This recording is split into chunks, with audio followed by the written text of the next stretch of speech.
and the listening and viewing public. It's been some time since I appeared on this your show. And like you said, I was on the farm.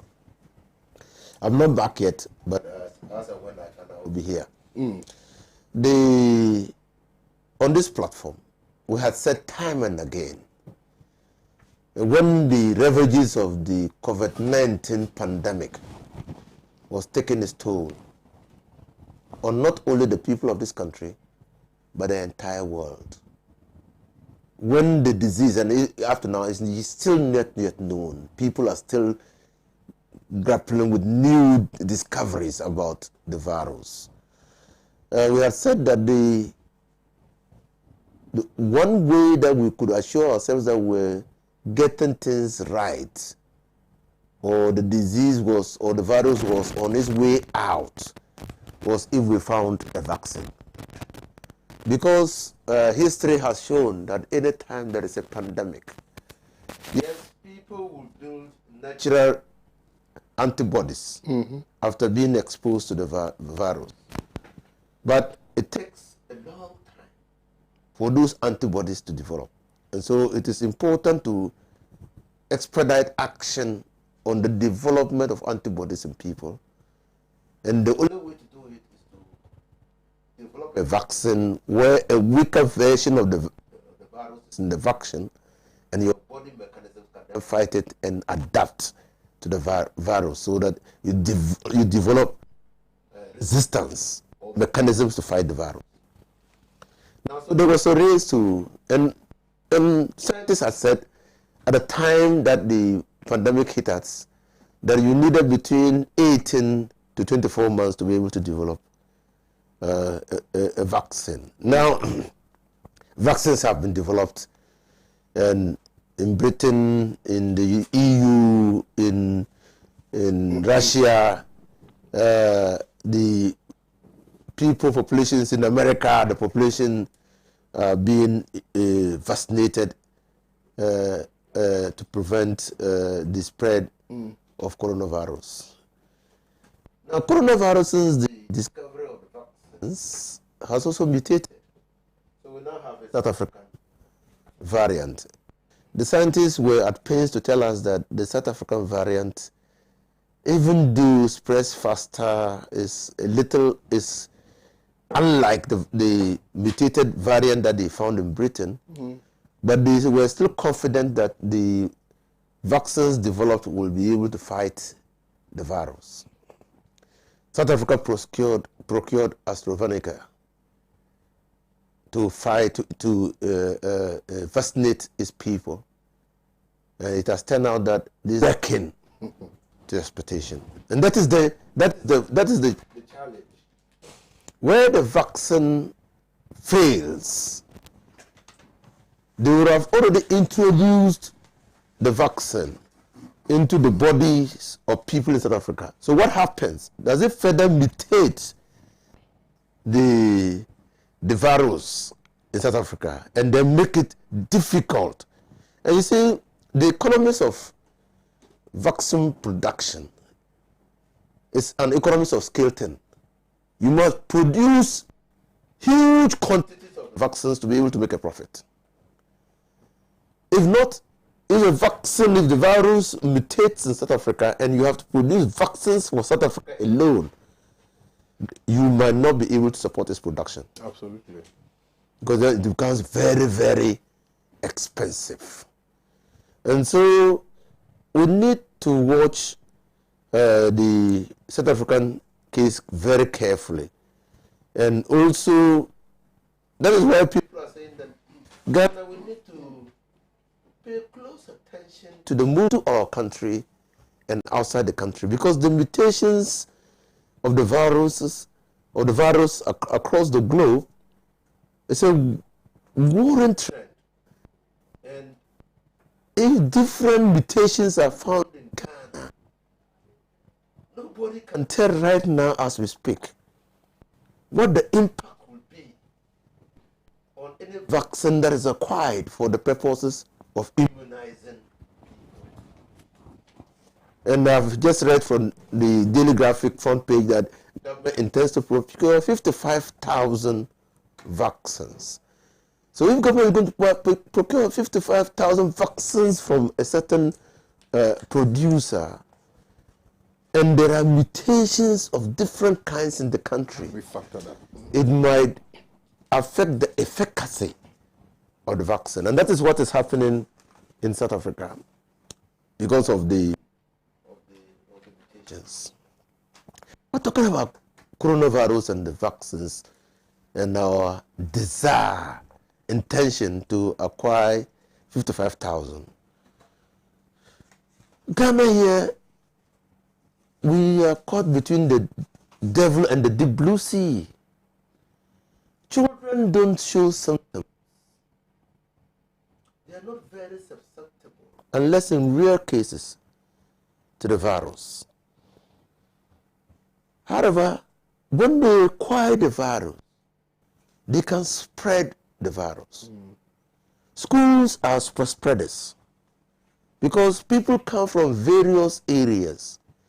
Teachers come from various areas and they congregate in the school ground. And that can be a sure ground for the acquisition of the virus.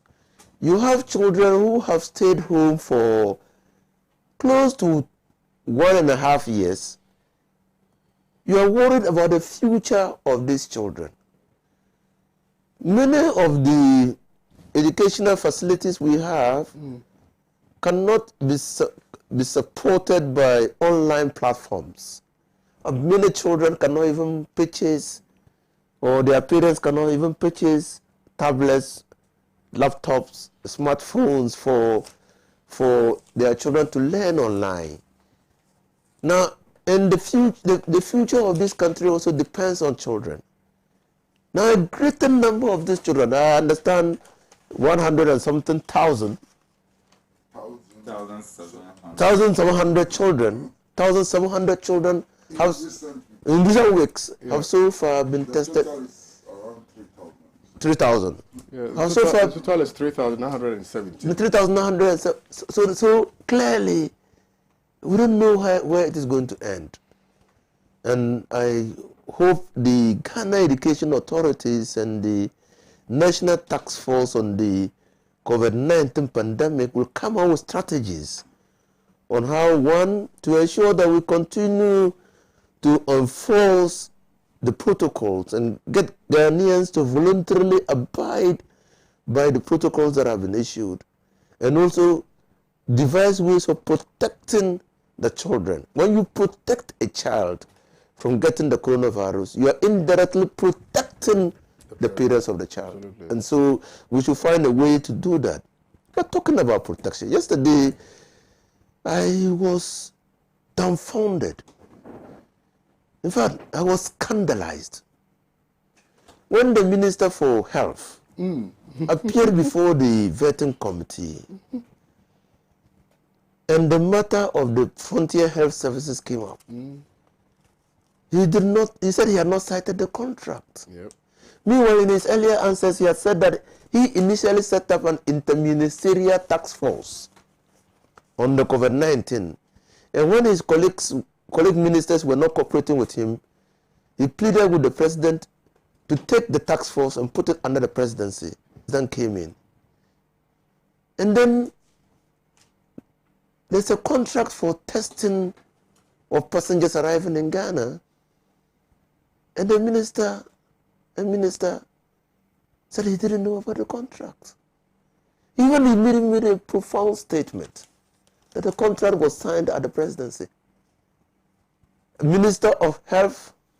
And that is why we have reasons to believe that on the face of it, it appears that we are doing marvelously well, or we are doing well in fighting, and at least that's what government wants us to believe, in fighting COVID-19. But from the minister's answer, I got the distinct impression that the whole exercise is not coordinated. The whole exercise. In fact, initially he had said that the national task force procured Frontier Health Services. And clearly, everybody watching, and I'm sure the Auditor General and others who listen to him should show interest in this matter. A question was put to him whether the National Task Force on COVID-19 was an entity, a procurement entity, because he was the chairman of the Public Accounts Committee in the previous Parliament. Some time ago, not in the SIF Parliament. He said, no, it was not an entity. And if you are not an entity, how do you procure? You see the fundamental, it means that from even his answers, it means that the procurement of Frontier Health Services for the purposes of testing or arriving passengers at the airport was unlawful. Because the entity or the established, he trivialized the sickness. He said he had gone to the legal to rest. He's a minister. He's a minister who is on tape to have said that he's tired working as a minister in Bono region. He's tired. This is a minister who said that the Legon hospital did not have a generator. You recall? It turned out that he had a generator. And I know what informed His Excellency Nana Addo Dankwa Akufo-Addo to retain the minister.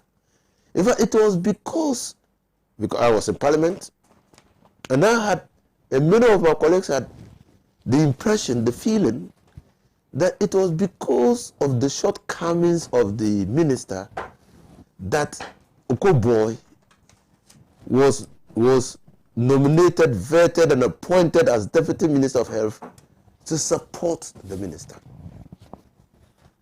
And then you bring him back and look at the comedy of errors that he cannot perform. And the only criteria to determine whether he can perform is for you to ask his wife. I suppose you don't get it. But in any case, we have to be on our watch. The borders will have to be watched carefully. There are mutated viruses outside there, could have an impact on the vaccination program that we intend to take. South Africa is already showing us that AstraZeneca can fail. And we don't want to embark on an exercise which might fail. To be able to put ourselves in a position that will let us not fail or minimize the risk of failure is for us to carefully monitor who comes into our country and who is out. Absolutely. Thank you very much, Honorable Enosa Fuseni. Elvis, please. It's a worry because the Oxford AstraZeneca have been glorified in the past weeks as one with the right kind of efficacy, with appropriate, pharmacological combinations that offers credible spectrum in attacking the virus and its continuous mutations in the human system. It does appear same did well in Europe and elsewhere, but the revelations in South Africa today actually goes back to a fundamental concern I raised on this platform 3 weeks ago. That at the investigative stage of COVID, we were made to understand that the virus have got different mode of reactions and interactions with the human anatomy based on the humidity level of your continent. It was established by the WHO. And that for you and I, largely in the tropical areas, were not much susceptible to COVID. We're made to believe that it can't cause harm in us. Little afterwards, we were made to believe that it can cause harm to us, but with very little symptoms and effects of transmission. Then they made us to believe again that in our case, unless you are ridden by what is now commonly known as, how do you call it? Underlying factors, underlying conditions, then your system was most likely to be able to, self-produce antigens and antibodies that would be able to arrest the situation.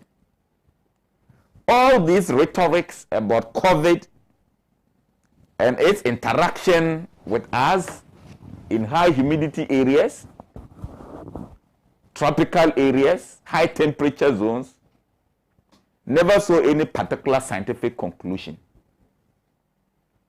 Then the world jumps into the economy of the circumstance and to want to produce a vaccine. Good enough.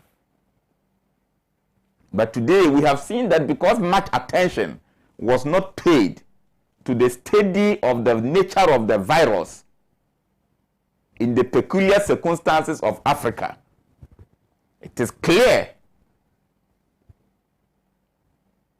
in my opinion, though not professional, I'm not medically competent to attack the integrity of the vaccine, but I am of the belief that because these fundamental variables were not inculcated in determining a vaccine that will be good for us in these tropical areas, considering our peculiarity, the manifestation is what we are seeing in South Africa today. That's even if it was within the contemplation of the people.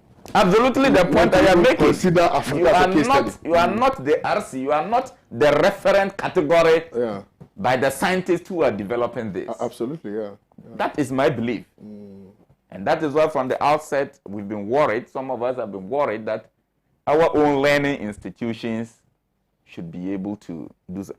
I remember a professor whose name I don't recall, but a Ghanaian professor at the University of, I think, Noguchi, was said to have, in the early days, come out with what they term as the variations of the virus. He was able to come up with some synthesis of the virus and how various forms of it interact.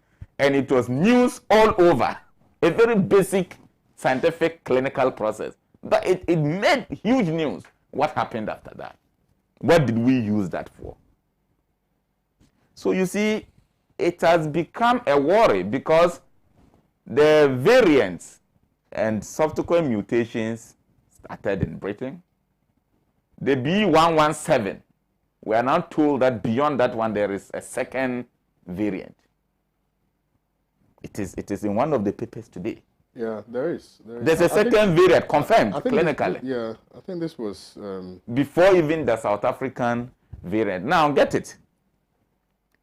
In clinical trials, about 4 significant phases are necessary before you even use it. But the most important of them all is the significance of care of treatment. What randomization went into the test of this vaccine in the specific case of Africa? That we are experiencing what we are experiencing today. Now, it is being said that the nearly 20 million South Africans who have had this vaccine and thought they were free, mingling around people knowing they cannot transmit the virus and cannot also contract it, what is their fate now? But it is clear that they can now transmit it and they can actually have it. They can contract it. So clearly, this vaccine is a danger if not looked at. Now, my worry is that, listening to the health minister designate, yesterday he enumerated government's commitment. Of course, it is to be understood that under such desperate situations, every responsible government, such as the one we have, will want to take up measures to want to protect, the public. And so we appreciate that. And I think that the president have been phenomenal, at least in the basic decisions required in this matter. However, considering the 355,000 vaccines that are estimated to be able to take care of over 20 million Ghanaians, I think that we need to relook at it, because we are told that it is to hit the country by the end of the first week of March. Practically, we have 3 weeks to that. And it is the same vaccine the South Africans have reacted adversely to. Now, if you look at our makeup, be it our anatomy or morphology, we share similar characteristics with a lot of black South Africans.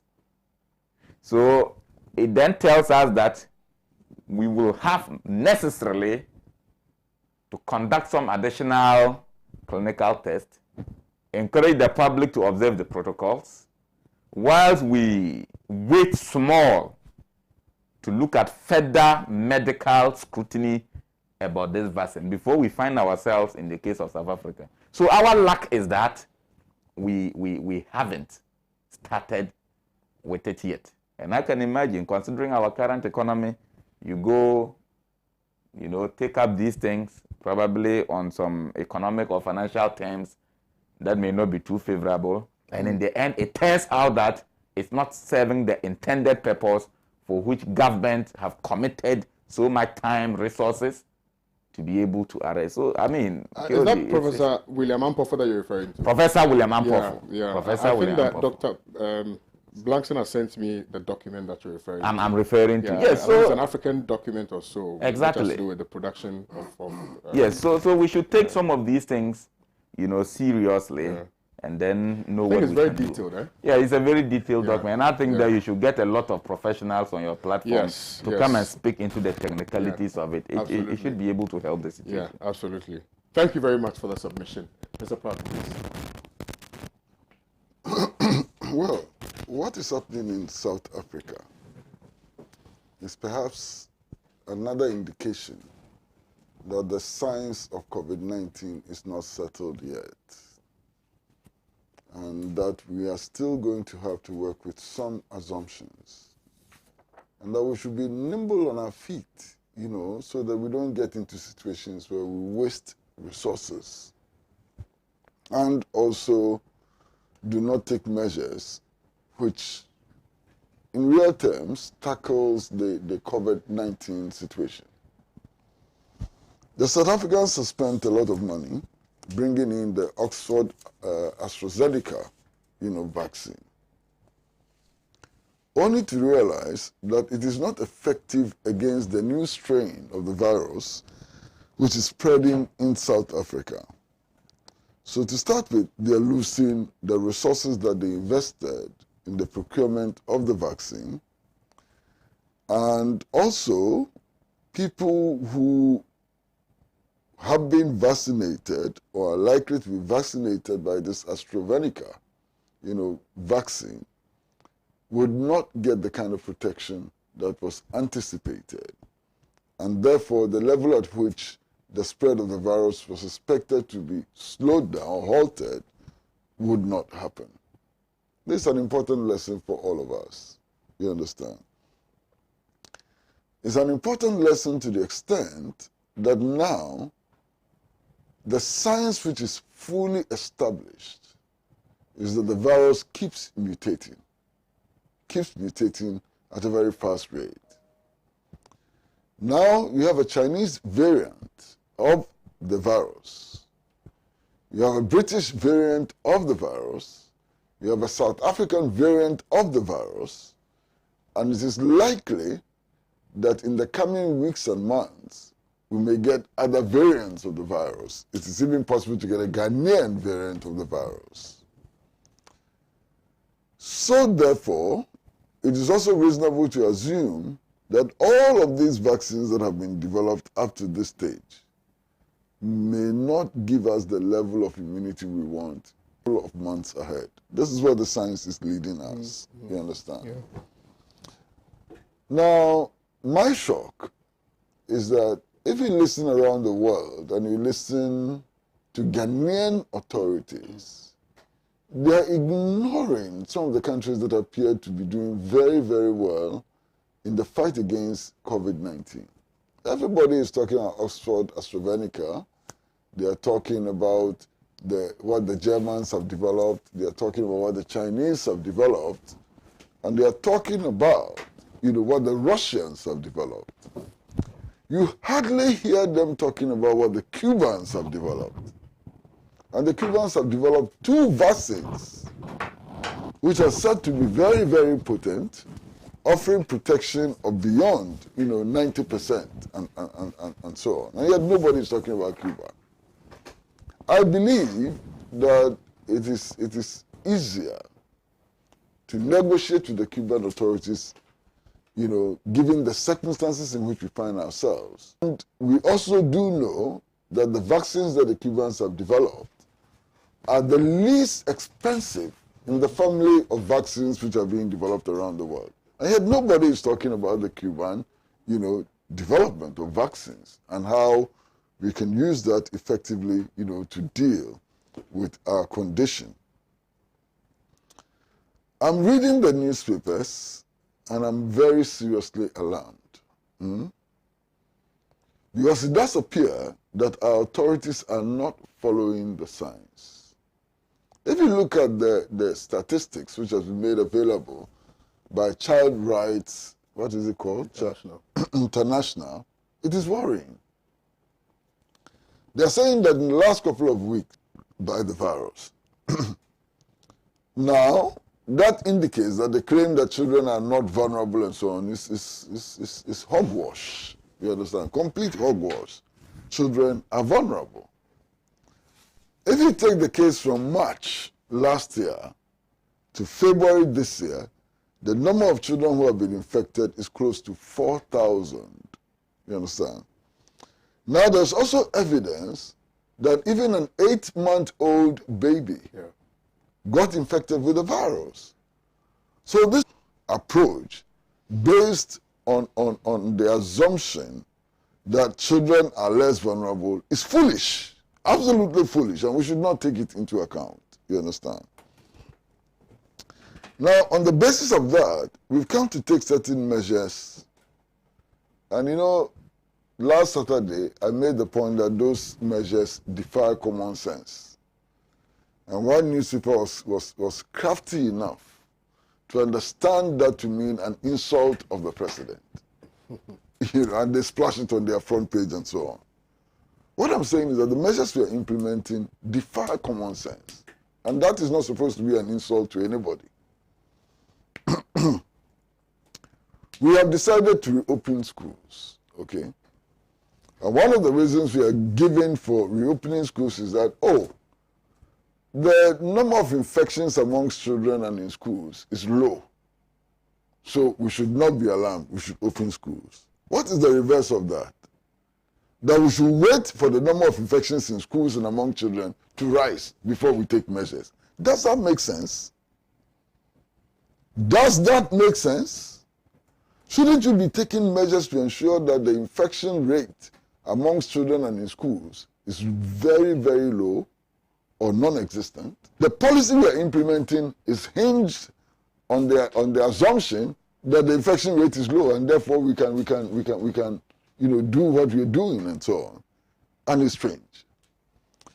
Now, I listened to the president in his many fellow Ghanaian, episodes. And he indicated, he was one of the first to indicate, that the virus is not mobile, it's not able to move on its own. Yes. And that the only way it moves is when people move. And that the only way it spreads is when people congregate. This is the president. And this science has not been disproved yet, you understand? This is current science, you understand?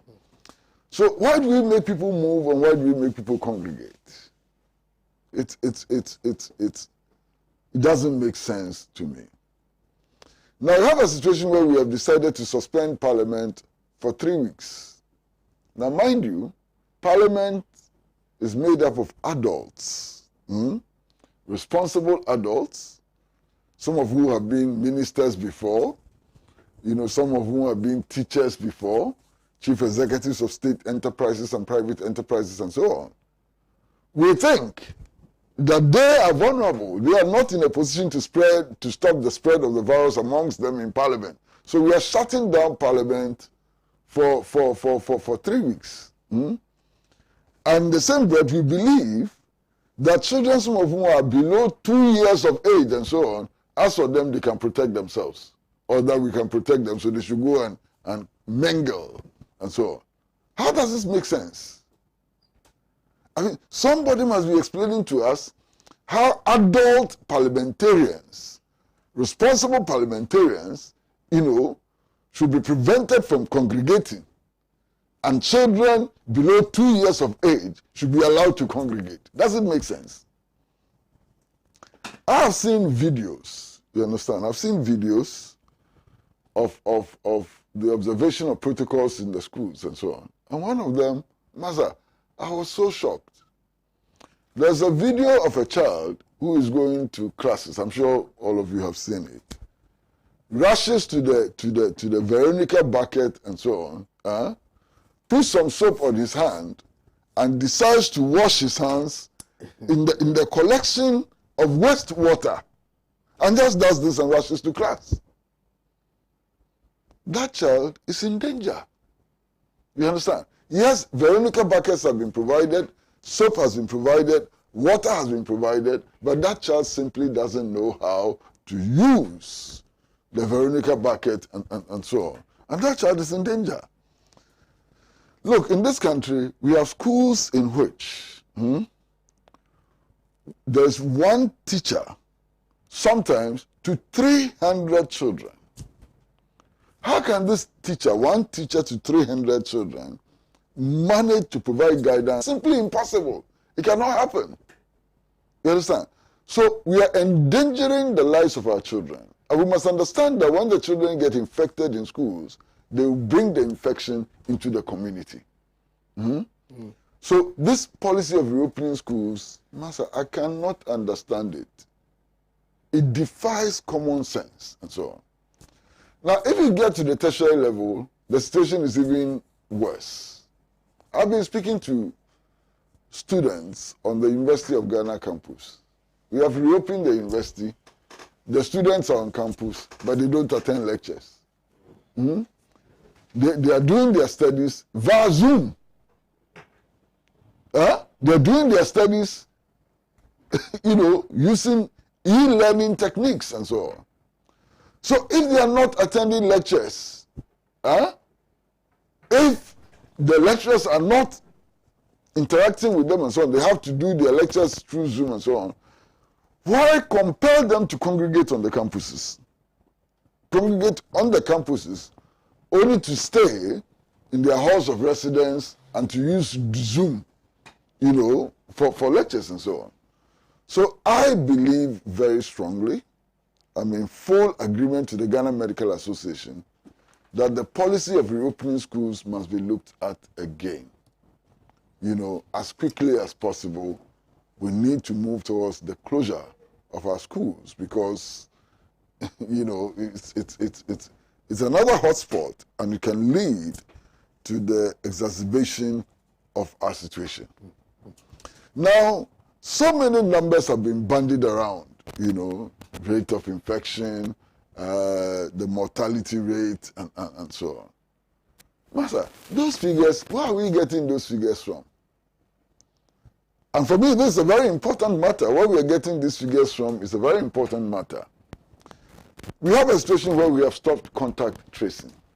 We are not doing random mass testing. So how reliable are these figures? The figures we are throwing around, how reliable are they? Indeed, most of the figures we have are derived from persons who feel ill or who suspect that they may have contracted the virus and voluntarily go to the testing centers and hospitals. Now, if you come to consider the science, the fact that many people who have the virus don't show any symptoms at all, don't feel ill and so on, you can imagine the numbers of people who have actually contracted the virus are walking around and perhaps are super spreaders and so on. You understand? So we must do what those countries which have worked so hard to curb the virus have done. We cannot, in this pandemic, avoid contact tracing. We cannot, in this pandemic, completely ignore random mass testing as a means of assessing the extent of the spread of the virus. It's important that we do these things. It's important that we do these things. When you talk about some people, they're telling you about economics. They're telling you that, look, I mean, if we implement lockdown and so on, it would affect the economy of the country and so on. Without lockdowns and so on, look at where the economy is. There are other factors that drive the economy other than the pandemic, you understand? And perhaps if we address those factors, it would not be as devastating as we anticipate. We've already come to the point where 91% of total revenue plus grants is being used to service debts and to pay interest and so on. You understand? That's the situation in which we are. Can we get any worse? We can't. I am deeply worried about the handling of this COVID situation. I think we are not allowing science to lead us, because if we were allowing science to lead us, at least we'll be listening to the Ghana Medical Association. We are not listening to the Ghana Medical Association. And I'm very, very deeply worried about the current situation. Well, thank you, Mr. Pratt. If you just tuned in, you're watching the News Preview segment here on Pan-African Television. Let me remind you that we're streaming live on Facebook, facebook.com/Pan-African Television. For those of you who want to send us messages, you can do so via our WhatsApp line, which is 026-084-6539. So my panelists have found a way of bringing into the conversation the Child Rights International's report on children in Ghana who have contracted coronavirus. So I would not go back to that story. Now there's a global outreach in India as a result of government's crackdown on media amidst farmers' protests. Now, 3 acts of parliament or bills have been passed by parliament in India.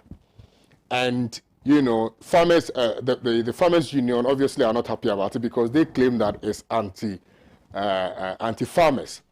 And opposition leaders have also indicated that farmers will be at the mercy of the big corporate organizations. They will determine the prices for the farmers. So that didn't sit well with the farmers. That didn't sit well with well-meaning, Indians, and they decided to protest against that. Now, the most important thing is that bills or laws are made for the people. If you are making the laws for the people and the people are not happy about it, why don't you go back and change and relook at the laws? Why do you want to make of the Indian farmers? They have indicated that this is not in the best interest of what they stand for, what they do, etc. So they are against it. Government is saying that no. This will rather help you, sell your produce. This will make sure that the prices are well determined and all of that. In the midst of that, some media houses have been closed down, and we're going to have a huge conversation about it because what is happening in India can very well affect any other, country on the continent. So it's very important that we bring this conversation home, have a broader conversation about it, and see how well, maybe, perhaps our advice can help change the narrative in India. Elvis, I'm sure you are privy to this story. Okay, let me go to Honorable Inus Afuseni. I'm sure you've read this story. Let me come to you, Honorable, and then hear from you.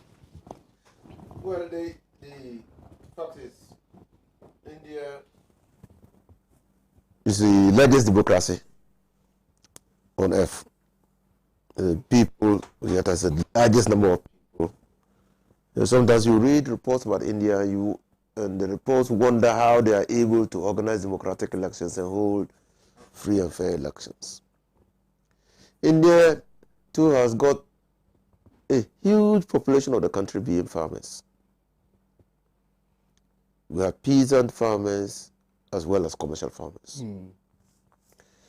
They also got a very huge population of people who are what we term migrant workers. They move location anytime that there is work at any part of the country, whether it's construction or agric, to go and work.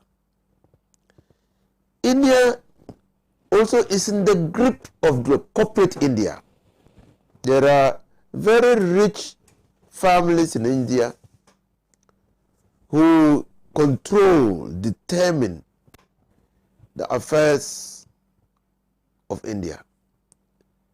And government decisions largely pan out. And that's how India, you hear about political classes. And the Indira Gandhi and others clearly come to mind. It has also got a caste system where it's difficult to move from a lower caste to an upper caste unless you leave the country. India is a very rich continent. In fact, I watched a video recently where clearly an Indian authority posited that but for the collapse of India by the imperial powers, India would have been the leading producer of textiles in the world. And then when the British colonized India, India was already exporting textiles to Asia. So India is a bunch of contradictions. Whatever you look for in India, you find it. Yesterday, I also read about the skirmishes between India and China over their border. Yeah. So clearly, India has sent man to space. They have sent a satellite to space and all those things. Now, what is it all about? Now, because of the large corporate influence in India, laws, when they are passed, especially agricultural laws, have the propensity to work against the poor, vulnerable, marginalized farmer. It's like in those days in Ghana when they established AWAM, Association of West African Merchants. Yeah. So you produce your crops and they determine the price. Somebody who has not invested in the production of the commodity determine the price at which it is going to buy the commodity. I mean, if for nothing at all, the price of the commodity must be determined by the forces, market forces. And if the market forces are manipulated against the poor farmer, it is the responsibility of government to intervene to correct the distortions that the market is bringing about. In Ghana, a classical case is the buffer stock. Because when we produce during the production season, the Economic 101 shows that tells us that when crops or produce are in season, the price falls, and that's a distortion of the market. And to be able to correct the distortion, government establishes a buffer stock to buy the excess grain in the market and create a false equilibrium for prices. And that is the way you empower farmers. So all over the world, governments do that. Now, the Indian farmer, 2 months or so, has been demonstrating. 3 laws have been passed in India, which laws the farmer says will not work to the welfare of the farmer in India. Absolutely. Government should do something about it. They are the farmers, and they say, look, let's jaw. Let's see how we sit down to resolve this matter, because the laws favor the corporate, those who will buy our produce, the big corporations. They don't favor us. And they have been embarking on democratizations. What this story is simple about is that there's a news portal which is in the forefront of bringing this matter to international attention, to global attention, to world attention, and that is the News Click. Just reporting, just like we are here, you are a journalist. Something happens and then you bring it, you inform and educate people on what is happening. Governments will not The Indian government will not tolerate that. What is that? That's the name of the government. BIP party will not tolerate that. Modi's government will not tolerate that. The Hindu or Buddhist or what is it, will not tolerate that, because he's a ultra far right government, and so I mean any decision that doesn't benefit a particular group of people. Remember recently when they were passing laws to make the Hinduism the official something, and then destroy mosques and whatnot. So clearly, there's something very, very unacceptable in India. And right-thinking people in India, newspaper editors in India, think that what is happening is totally unacceptable. Their crime is reporting on what is happening. So clearly it's an assault on free speech. Yeah, absolutely. Yeah. And that is why the Human Rights Commissioner for Asia has condemned the arrest, the searches, the prosecution of journalists who are reporting the incidents. Because the journalists are not those going on demonstration. They are only carrying out their trade. And that trade is to inform people on what is happening in India and pass commentary. In Ghana, we have made the opinion, we have insulated editors from prosecution for expressing their opinion. The Constitution is an opinion, because we must give vent to freedom of speech. That's why it is provided there. The content, the editorial content is insulated. It's an opinion. And so I think that the world is rightly outraged by what is happening in India. Yeah. Rightly so. I mean, how can you hope to live in the community of civilized nations when you treat one sect of your people who are carrying out their legitimate work lawfully? No. They are not fomenting the trouble. They are not part of the protest. They're just reporting on the protest. And they are making sure that what the virus are saying is heard by all. And that makes them criminals. It's strange, because it's strange. I mean, the government itself has not, it's in that, well, I mean, two of your concerns have been addressed. It's just one that we don't want to address. So it means that you yourself, you've admitted that what they are seeking to achieve with the protest is legitimate. We're not even talking about the protest now. No, absolutely. I'm just saying. We're even saying that, well, so they are protesting. Yeah.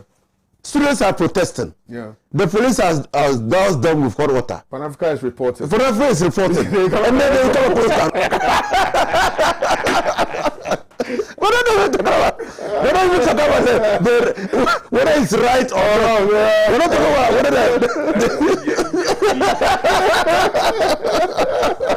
you get it? That's what we're talking about now. We're not for the protest yet. They're protesting. We are addressing their concerns. But the journalists there, this is his responsibility. This is transferred malice. So I just think that this is wrong. And as the biggest democracy in the world, I mean, India should have its things done rightly. India has produced great men, great scientists, great academics, I mean, just name it. Also produce wealthy men in India. I mean, but you don't continue on a path where you suppress freedom of expression just because somebody is performing his lawful duties. You don't do that. Absolutely. And I think that now that the Commissioner on Human Rights for Asia has spoken, the government of India will sit up and see how it does this right. Right. Thank you. Thank you very, very much. Elvis, What's happening in India now is nothing but an abuse of monopoly of power. Yeah. You see, it's an interesting development. I haven't had the opportunity to follow it closely. But clearly, if we are even to consider the story in the manner government wants to let us believe, and government here, I mean the government of India, 3 bills have been passed, and this issue started somewhere around September 2020. 2020, yeah. It's been 6 months now. For 6 clear months now, understanding. Whose responsibility then is it to ensure that the farmers obtain right understanding of the phenomenon? The onus lies on government to do so. But clearly, if government is saying the farmers lack understanding, KOD, it exposes a major deficiency that reveals the mischief and wickedness of government against the farmers. You know why? Tell me. In matters such as this, constitutional jurisprudence instructs that law is only but one to protect the weak against the harshness of the strong, whilst protecting the legitimate rights of the stronger ones as well against vulnerability. So if government is heard from the interest of the people, it means government had breached the fundamental processes of stakeholder engagement.